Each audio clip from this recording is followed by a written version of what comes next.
Assalamualaikum warahmatullahi wabarakatuh. Perkenalkan, nama saya Muhammad Rahmat Nur Akbar BM dari kelas TMIA 1B NIM 19 TMIA 398 dari Teknik Manufaktur Industri. Oke, baiklah, saya akan menjelaskan tentang aritmetika. Yang pertama yaitu operasi dasar. Dalam aritmetika, ada beberapa operasi dasar yang sering digunakan, di antaranya penjumlahan, pengurangan, perkalian, dan pembagian.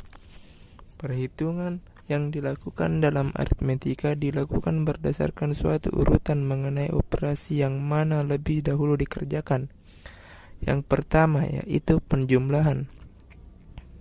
Penambahan dua bilangan menjadi sebuah bilangan yang jumlahan dari dua bilangan tersebut. Operasi penjumlahan ini dinotasikan dengan tanda tambah. Yang kedua, pengurangan. Operasi pengurangan dinotasikan dengan simbol kurang. Apabila hasil A, B negatif, maka nilai A lebih kecil dari B. Apabila hasil sama dengan 0, maka nilai A sama dengan B. Apabila hasil positif, maka nilai A lebih besar dari B. Yang ketiga yaitu perkalian. Pada dasarnya perkalian merupakan penjumlahan yang diulang. Keempat, pembagian. Pembagian biasanya dinotasikan dengan simbol titik 2. Sembarangan bilangan yang dibagi dengan 0 maka hasilnya tidak dapat didefinisikan. 0 jika dibagi dengan sembarang bilangan akan menghasilkan 0 juga. Bagian kedua, barisan dan deret. Barisan aritmetika yaitu suatu bilangan U1, U2, U3 sampai dengan UN disebut dengan aritmetika jika selisih antara dua suku yang berurutan selain tetap selisih tersebut beda dengan dilambangkan dengan B. Deret aritmetika atau deret hitung yaitu penjumlahan dari semua anggota barisan aritmetika secara berurutan, sehingga bentuk umum dari deret aritmetika adalah A tambah dalam kurung A tambah B tambah A tambah dalam kurung A2B sampai dengan A tambah dalam kurung HN kurang 1 tutup kurung B. Hubungan antara barisan UN dan deret SN.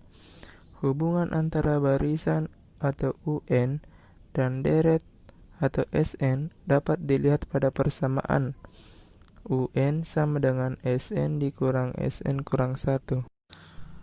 Sisipan barisan aritmetika. Misalkan U1, U2, U3 sampai dengan UN adalah barisan aritmetika dengan suku pertama U1 sama dengan A, beda sama dengan B, banyaknya suku sama dengan N. Apabila di antara dua suku disisipkan buah bilangan suku baru sehingga membuat barisan aritmetika yang baru. Sisipan bilangan PA barisan aritmetika. Misalkan menjumpai barisan aritmetika dengan beda atau B, lain barisan aritmetika tersebut disisipi K bilangan di setiap dua bilangan yang berdekatan. Setiap disisipi K bilangan terbentuk barisan aritmetika baru yang bedanya B adalah berapakah tanda bilangan aritmetika yang baru. B sama dengan B per K ditambah 1. Ketentuannya, suku pertama barisan yang baru sama dengan suku pertama barisan sebelumnya, karena bilangan yang disisipkan tidak berada di.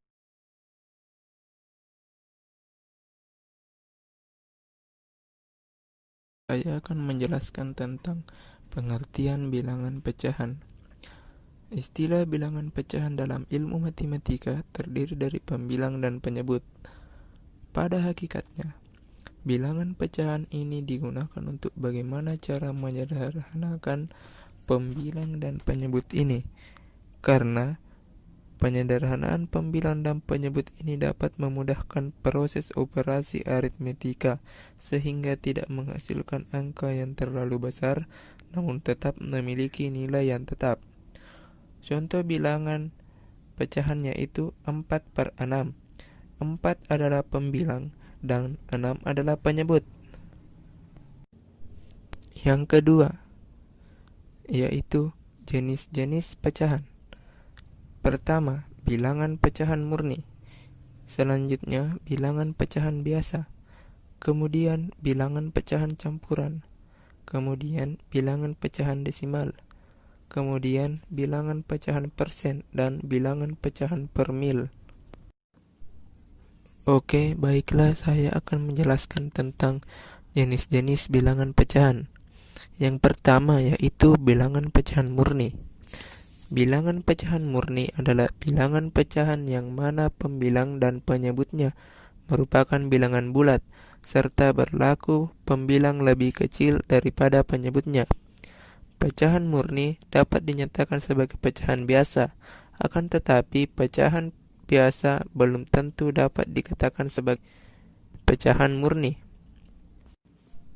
Yang kedua, yaitu bilangan pecahan biasa.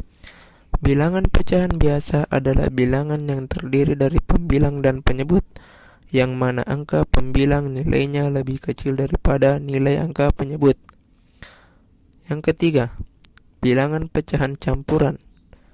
Bilangan pecahan campuran yang tersusun dari bagian bilangan bulat dan bagian bilangan pecahan murni. Yang keempat, yaitu bilangan pecahan desimal adalah bilangan pecahan yang dengan pembilangnya 10, 100, dan seterusnya. Penyebut misalnya 10, 100, 1000, dan seterusnya. Kemudian ditulis dengan tanda koma. Yang kelima, bilangan pecahan persen adalah bilangan yang bentuk pecahannya adalah per 100, namun beda bentuk penulisannya. Misal, untuk pecahan 5% artinya sama dengan 5/100, dan 65% sama dengan 65/100, dan seterusnya. Kemudian, tata cara penulisan bilangan persen adalah menggunakan simbol persen. Yang keenam atau yang terakhir adalah bilangan pecahan per mil. Bilangan pecahan per mil ialah bilangan per 1000. 1 per mil sama dengan 1/1000 atau 1/1000. Per mil bukan satuan, akan tetapi merupakan bentuk pecahan. Suatu per mil memiliki simbol.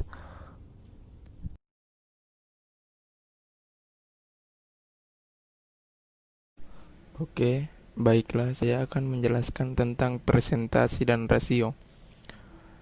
A. Presentasi. Dalam matematika, persentase atau per 100 adalah sebuah angka perbandingan untuk menyatakan pecahan dari 100.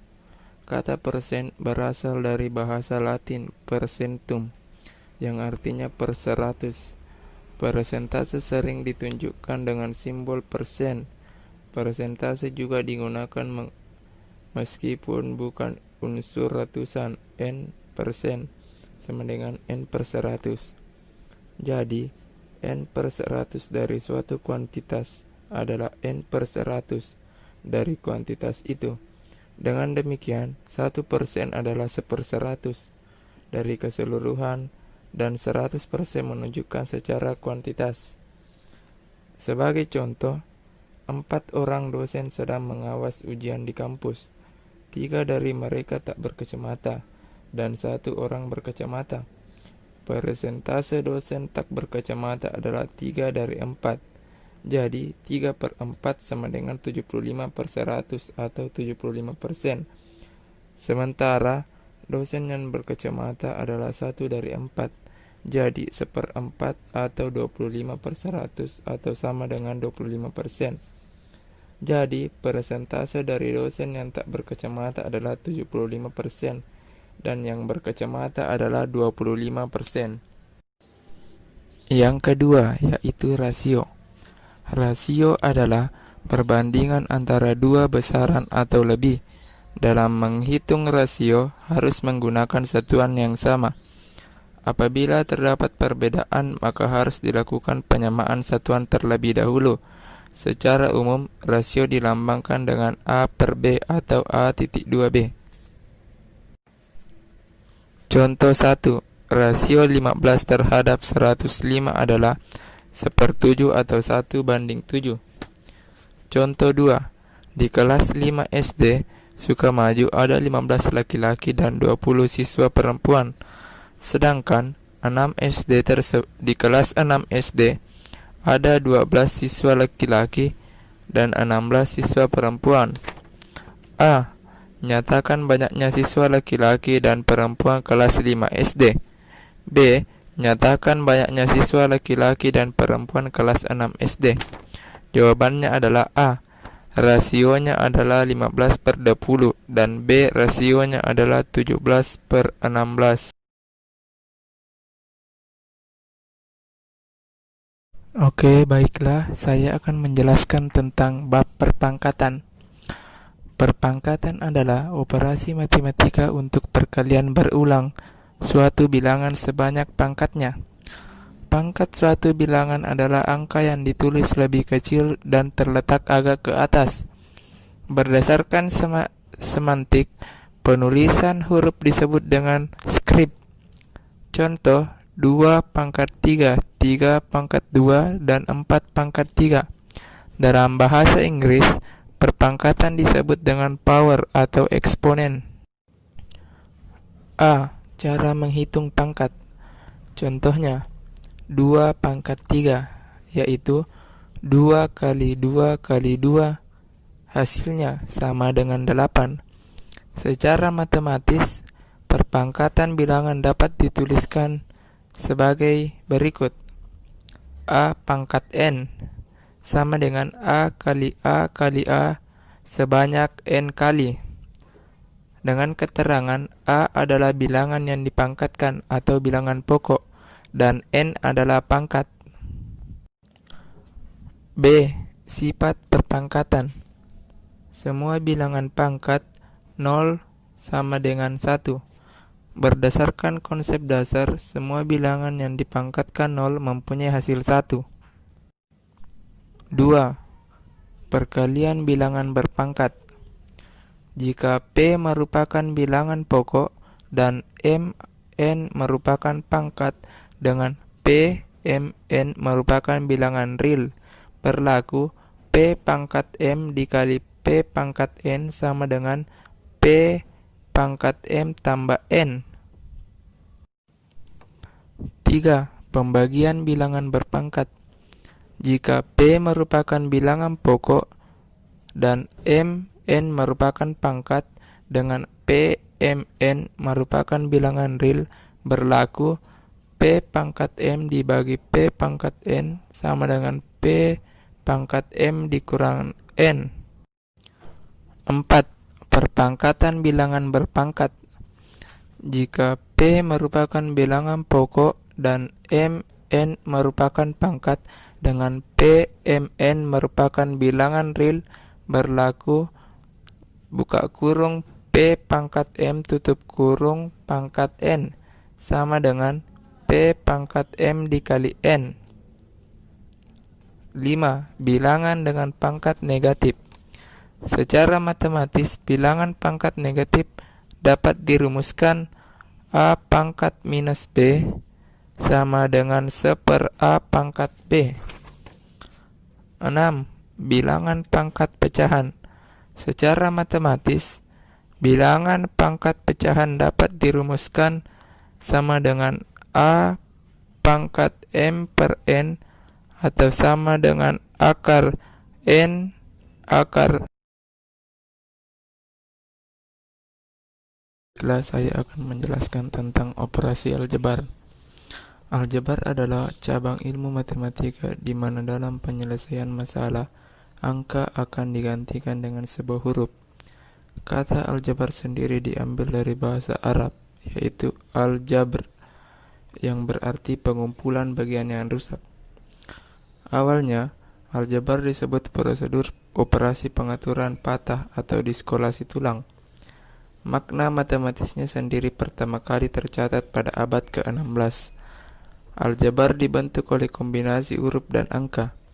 Bentuk-bentuk yang dipisahkan dengan tanda penjumlahan disebut suku. Huruf pada bentuk aljabar disebut variabel. Angka yang menempel dengan variabel disebut koefisien. Sedangkan angka yang tidak memiliki variabel disebut konstanta. Suku yang memiliki variabel yang sama dengan pangkat yang sama disebut suku-suku sejenis. Contoh, seekor burung terbang sejauh 500 meter dalam 1 menit. Bisakah kamu menuliskan jarak yang ditempuh oleh burung jika dibandingkan dengan waktu terbangnya dalam hitungan menit? Total waktu dalam menit adalah T, maka jarak total atau S sama dengan kecepatan atau V dikali waktu T. Selanjutnya yaitu bentuk operasi aljabar.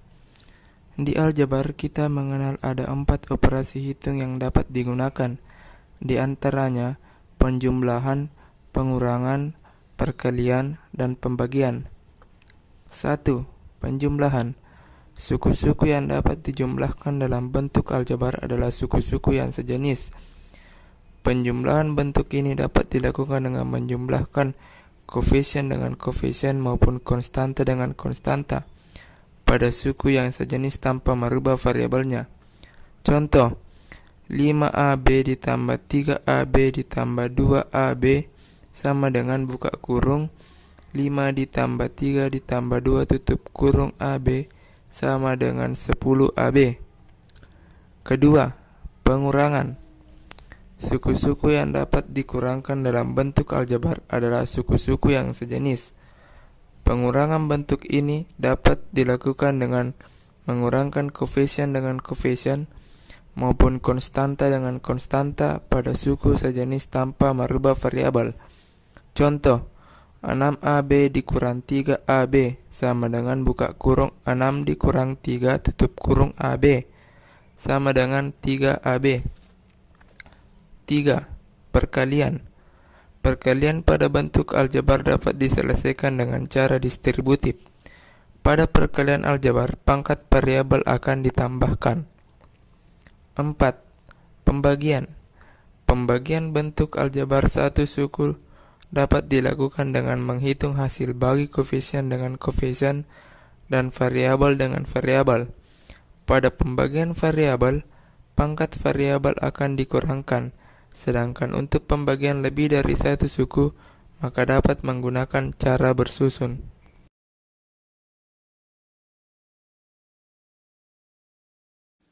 Oke, baiklah, saya akan menjelaskan tentang persamaan sederhana. Persamaan adalah suatu pernyataan matematika dalam simbol yang menyatakan bahwa dua hal adalah persis sama. Persamaan ditulis dengan benda sama dengan seperti berikut, X ditambah 3 sama dengan 5, yang menyatakan bahwa nilai X sama dengan 2. 2X ditambah 3 sama dengan 5, yaitu menyatakan nilai X sama dengan 1. Pernyataan di atas adalah suatu kesamaan. Persamaan dapat digunakan untuk menyatakan kesamaan dua eksponsi yang terdiri dari suatu atau lebih variabel. Sebagai contoh, untuk X anggota nyata persamaan berikut bentuk selalu benar. X buka kurung, X kurang 1 tutup kurung sama dengan X pangkat 2 dikurang X. Persamaan di atas adalah contoh dari identitas persamaan yang selalu benar. Tak peduli berapapun nilai variabel yang ada di dalamnya. Persamaan berikut bukanlah suatu identitas. X pangkat 2 dikurang X sama dengan 0. Persamaan di atas adalah salah satu sejumlah tak hingga X dan hanya benar untuk satu nilai. Nilai akar dari persamaan X sama dengan 1. Karenanya, jika satu persamaan diketahui bernilai benar, persamaan tersebut membawa informasi mengenai nilai X. Secara umum, nilai variabel di mana satu persamaan menjadi benar disebut dengan solusi atau penyelesaian. Menyelesaikan suatu persamaan berarti menemukan solusi. Selanjutnya, jenis-jenis persamaan. 1. Persamaan polinomial, yaitu persamaan yang kedua sisinya berisi polinomial. Persamaan jenis ini dikelompokkan lagi berdasarkan derajatnya. Pertama, persamaan linear, derajatnya 1. Kedua, persamaan kuadrat, derajatnya 3. Kedua, persamaan rasional, yaitu persamaan yang mengandung pecahan dengan polinomial baik di penyebut maupun pembilangnya. 3. Persamaan irrasional, yaitu persamaan yang mengandung ekspresi yang tidak bisa disebutkan sebagai operasi-operasi aritmetika dasar, misalnya persamaan yang melibatkan akar kuadrat. 4. Persamaan mutlak, yaitu persamaan yang mengandung operasi nilai mutlak. 5. Persamaan diferensial, yaitu persamaan yang melibatkan tanaman dari suatu fungsi yang tidak diketahui.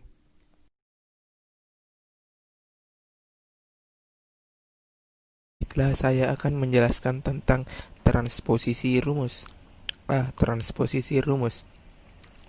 Ketika sesuatu simbol yang bukan merupakan subjek suatu rumus perlu dihitung, biasanya rumus diatur ulang untuk mendapatkan subjek baru. Di proses pengaturan ini disebut mentransfor rumus atau transposisi.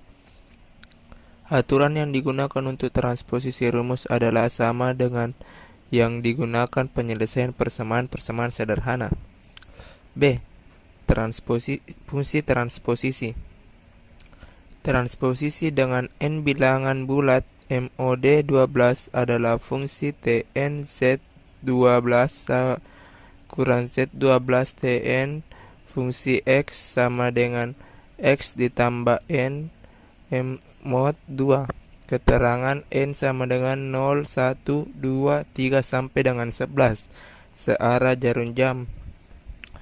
X sama dengan anggota himpunan berdasarkan definisi di atas. Jelas bahwa fungsi yang memecahkan 12 ke Z12. Berikut penyebaran rumus fungsi transposisi untuk setiap n. T0 fungsi X sama dengan X ditambah 0 mod 2. T1 fungsi X sama dengan X ditambah 1. T2 fungsi X sama dengan X tambah 2. T3 fungsi X sama dengan X tambah 3. T4 fungsi X sama dengan X tambah 4. Dan T5 fungsi X sama dengan X tambah 5. C. Penggunaan fungsi transposisi akord triad dapat dilakukan dengan menggunakan transposisi pada tiap-tiap nada penyusunnya. Untuk mentransposisi pada akord triad mayor dengan nada dasar C mayor 0, 0, 4, 7. Nada dasar C ke C maka N sama dengan 0. Nada dasar C ke C maka N sama dengan 1. Nada dasar C ke D maka N sama dengan 2. Nada dasar C ke D maka N sama dengan 3. Nada dasar C ke F maka N sama dengan 4. Nada dasar C ke F maka N sama dengan 5. Nada dasar C ke F maka N sama dengan 6. Nada dasar C ke G maka N sama dengan 7. Nada dasar C ke G maka N sama dengan 8. Nada dasar C ke A maka N sama dengan 9. Nada dasar C ke A maka N sama dengan 10. Nada dasar C ke B maka N sama dengan 11.